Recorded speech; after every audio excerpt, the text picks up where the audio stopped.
Assalamualaikum warahmatullahi wabarakatuh.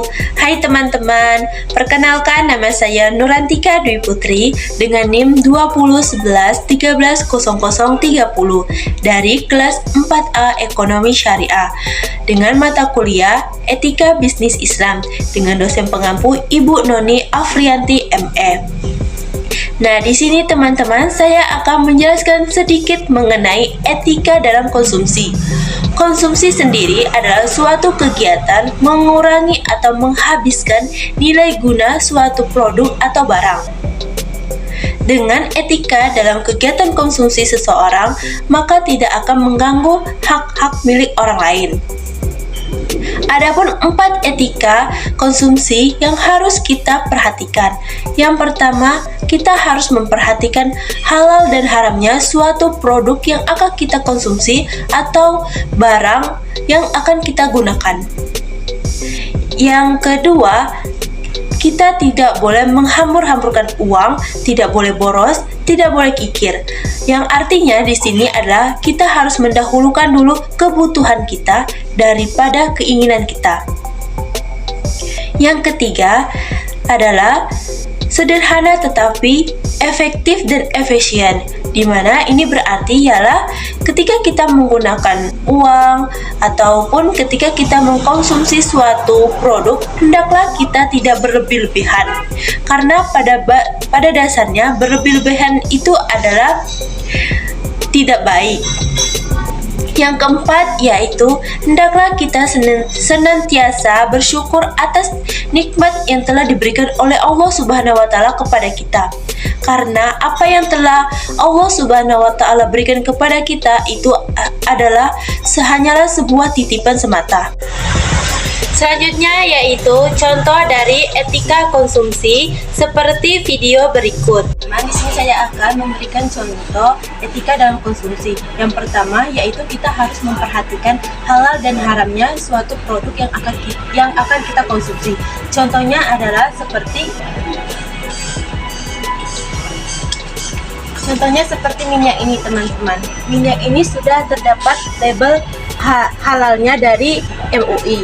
Jadi minyak ini dapat kita konsumsi atau dapat juga kita gunakan. Selanjutnya yang kedua yaitu kita harus mendahulukan dulu kebutuhan kita daripada keinginan kita. Contoh kebutuhan kita seperti minyak goreng ini teman-teman. Minyak goreng ini bisa kita gunakan untuk memasak, menggoreng, dan lainnya. Sedangkan untuk keinginan kita, contohnya makanan ringan ini teman-teman. Ini adalah salah satu contoh keinginan kita. Selanjutnya salah satu keinginan kita lagi yaitu minuman ini. Ini adalah salah satu keinginan kita. Selanjutnya, etika konsumsi dalam Islam yang ketiga yaitu tidak berlebihan. Seperti video ini menjelaskan bahwa tidak boleh berlebihan dan juga tidak boleh membazir. Karena pada dasarnya dua perbuatan itu adalah yang perbuatan tidak baik. Dan oleh sebab itu kita dilarang untuk berbuat berlebihan ataupun membazir. Selanjutnya yang keempat, hendaklah kita selalu bersyukur atas nikmat Allah Subhanahu wa taala, karena yang diberikan kepada kita hanyalah sebuah titipan semata. Nah teman-teman, itulah tadi contoh etika dalam konsumsi dalam kehidupan sehari-hari. Selanjutnya yaitu batasan konsumsi dalam Islam. Nah, jadi di sini ketika kita mengkonsumsi suatu produk atau barang, di sini juga ada batasan-batasannya.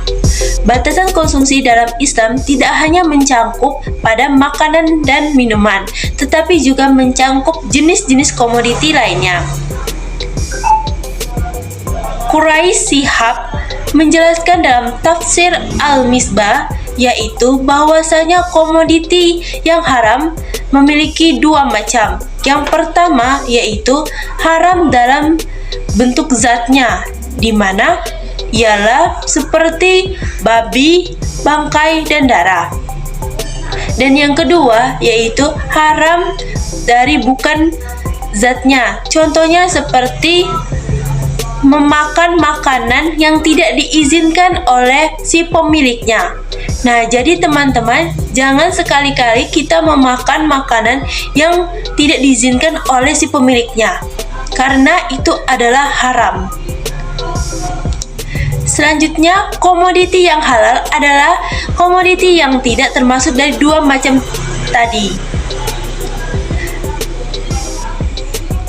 Selanjutnya yaitu, adapun aspek yang mesti kita perhatikan juga adalah hendaklah yang baik, yang cocok, yang bersih, dan juga yang tidak menjijikan. Baiklah teman-teman, itulah materi mengenai etika dalam konsumsi. Hendaklah kita memahami 4 etika dalam konsumsi yang telah saya jelaskan sebelumnya. Dan mungkin itulah materi yang dapat saya sampaikan. Apabila terdapat tutur kata yang kurang berkenan, saya memohon maaf. Kepada Allah saya memohon ampun. Terima kasih. Saya akhiri. Wassalamualaikum warahmatullahi wabarakatuh.